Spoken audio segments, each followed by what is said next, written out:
Bonjour, morning brief du 1er octobre 2024.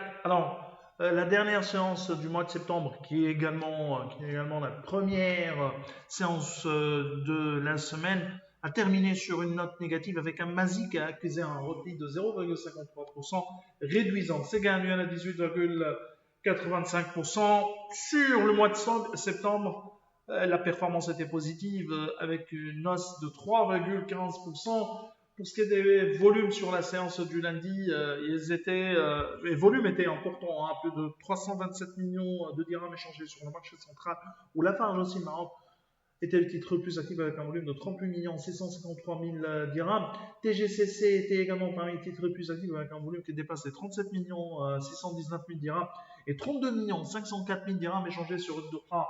Pour ce qui est des principaux erreurs de la journée, on a Résidence d'Al Saada qui reprend 9,99%, Société de boissons du Maroc qui avance de 9,98%, une hausse de 7,27% pour Marsa Maroc, Total Energy Marketing Maroc qui progresse de 5,45%, bien sûr ce fonds de résultats et ça en 2024 en forte hausse.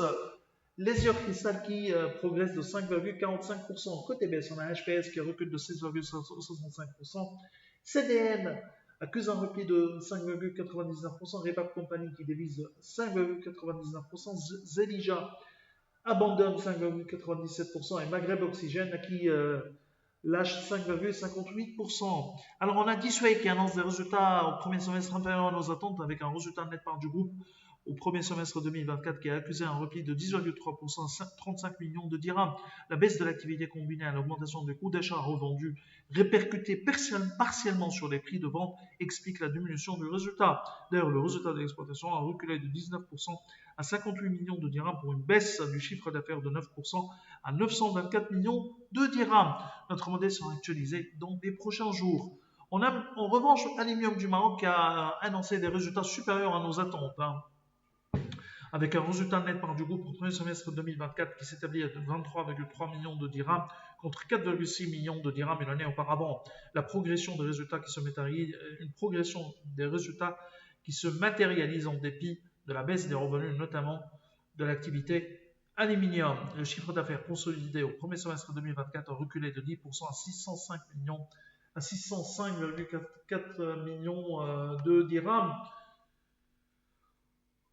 dont un repli de 13% à 518 millions 200 000 dirhams pour la société mère, suite bien sûr à la baisse des cours de l'aluminium.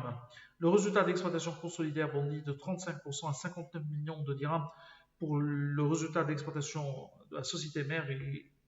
Il enregistre une hausse de 14% à 48 500 000 dirhams grâce aux gains de productivité et à la gestion rigoureuse des charges de fonctionnement. Notre modèle sera actualisé dans les jours qui viennent. Alors, on a Allianz qui a annoncé un résultat net part du groupe de 166 millions de dirhams au cours de ce premier semestre contre 106 millions de dirhams en S1 2023. Rappelons que le chiffre d'affaires du groupe a atteint 1,209 milliard de dirhams, plus 21% en glissement annuel sur la même période avec une marge brute en progression de 49% en glissement annuel à 379 millions de dirhams. L'endettement ressort en baisse de 37% au cours de ce premier semestre à 1,376 milliard de dirhams. Ces chiffres sont quasiment en ligne avec nos attentes.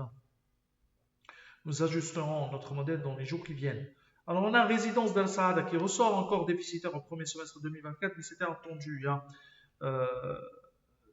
17 millions de déficit contre 8 millions de pertes au cours du premier semestre 2023. Rappelons que le chiffre d'affaires a atteint 92 millions de dirhams sur la même période, avec comptabilisation du stock des produits finis dans le cadre du programme de relogement prévu pour le deuxième semestre 2024. Donc il y aura une récupération de rattrapage au cours de ce deuxième semestre.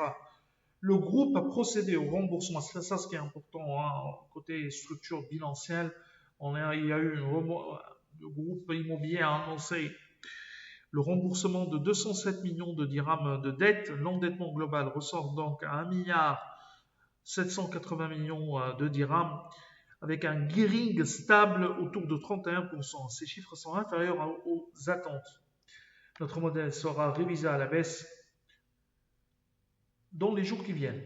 Alors on a également les chiffres publiés, chiffres de la croissance publiés par SCP, croissance du PIB deuxième trimestre 2024 qui s'établit à 2,4% contre 2,5% au deuxième trimestre 2023. La valeur ajoutée agricole a reculé de 3,2% alors que les activités non agricoles ont progressé de 4,5% selon les chiffres du HCP, du Haut Commissariat du Plan. Alors, c'est tout ce qu'on a pour ce matin. Bien sûr, je vous invite à lire notre site pour avoir plus de détails, aussi bien sur les chiffres, sur les résultats publiés, que sur leur impact sur les prévisions 2024, mais également 2025, et en conséquence sur nos objectifs de cours et recommandations. C'est tout ce qu'on a pour ce matin. Nous recevons votre attention. On vous donne rendez-vous pour demain. Au revoir demain.